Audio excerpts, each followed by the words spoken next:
Want a fuller sound on the violin? If your sound is thin, a lot of violinists that I've worked with think that just adding more weight, speed, or somehow making even a straighter bow will be the only thing that helps. While those things matter, they might not be the real problem. The secret to a fuller sound on the violin is a rocking motion in a figure 8 pattern on the same contact point. When this movement is working correctly, the sound becomes richer and fuller. In this video, I'll show you how to use the figure 8 pattern, how to practice it correctly, and some of the most common mistakes I see violinists do that inhibits them from creating a beautiful, full, rich tone. Hi, I'm David, former associate concertmaster and a former triathlete. I help violinists improve by training one skill at a time. Let's get right into it. So this is the way I see a lot of people play.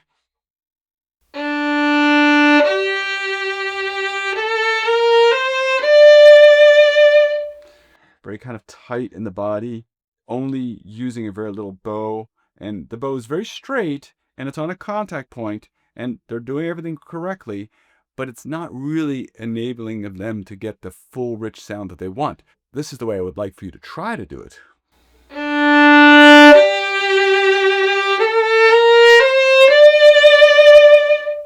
Now I hope you heard the difference.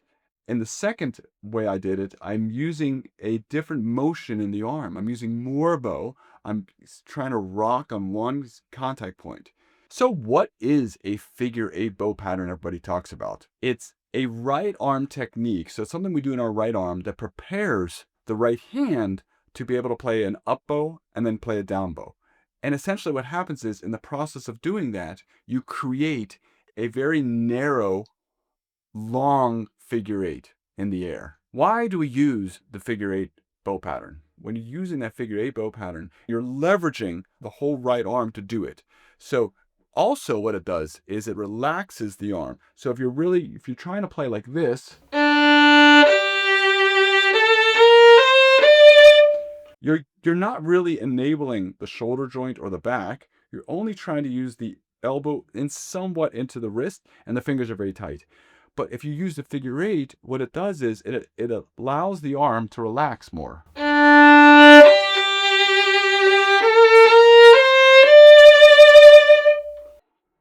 Okay, so it allows for the arm to just be more free and open.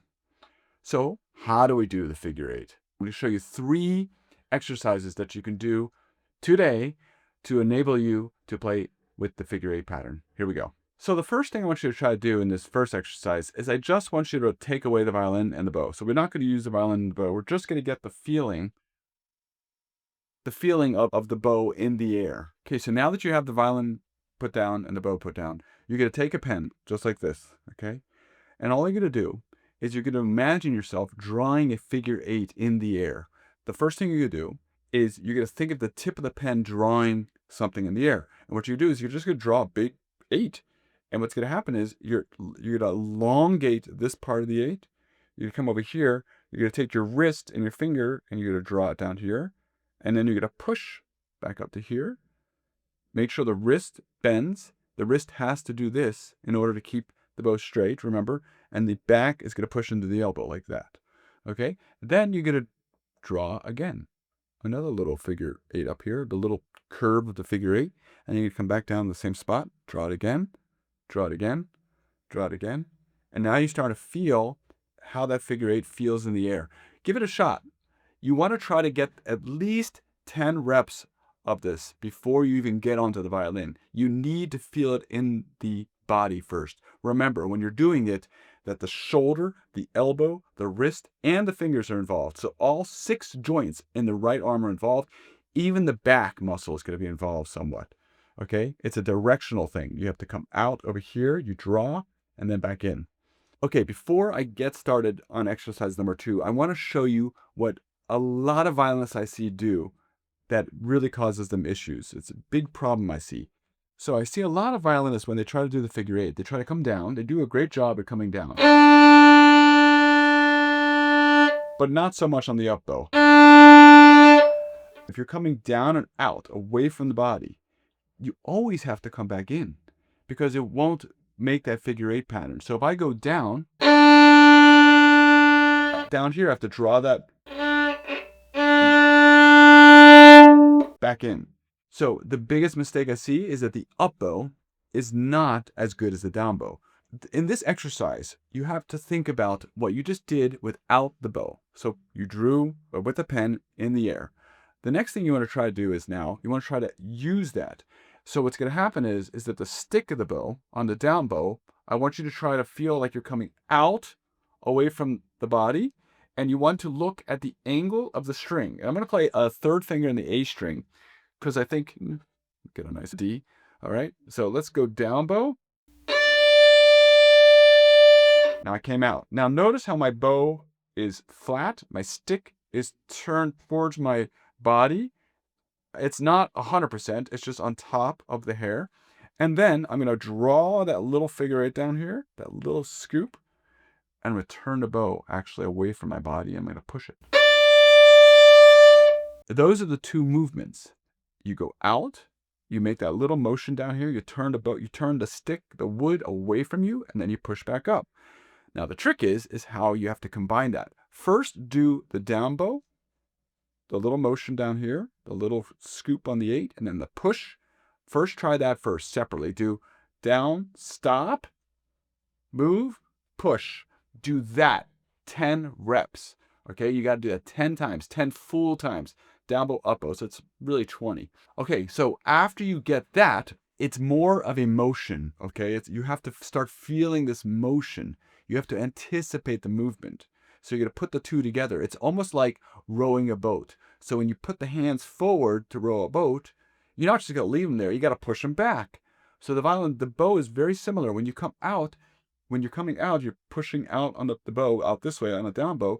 You're going to row the boat in and then push back in. You can feel it in your shoulder joint and your elbow and your wrist. All of them have to work together. It's the same thing as rowing a boat. If you ever row a boat, all of that has to work together. Get your violin, and we're going to do this again. You're going to go pull out. The stick will come flat. You're going to turn. You're going to anticipate that turn and then move in. So let's try it.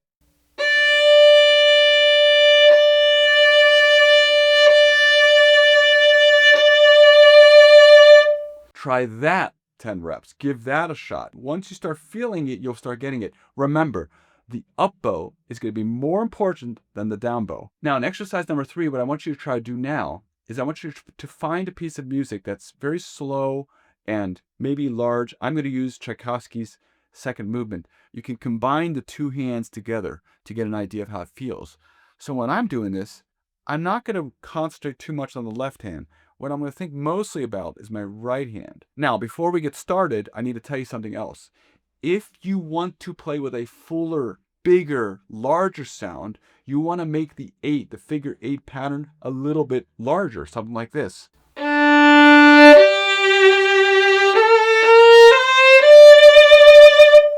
I'm pulling out more. Now, if I want to make it more delicate, more intimate, I'll pull out a little less and push in a little less.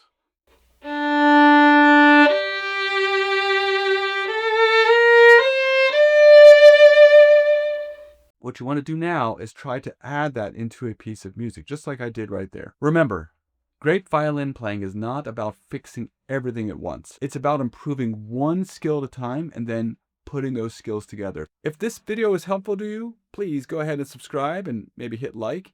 And comment below if there's something else you'd like for me to work on, or if this figure 8 pattern helps you or doesn't help you. I'd love to hear from you. And if you want something to do every single day to get yourself started to play the violin, I'm leaving you a free 5-minute workout that I do every single day before I play the violin. Thanks so much for watching. Train smart, and I'll see you next time.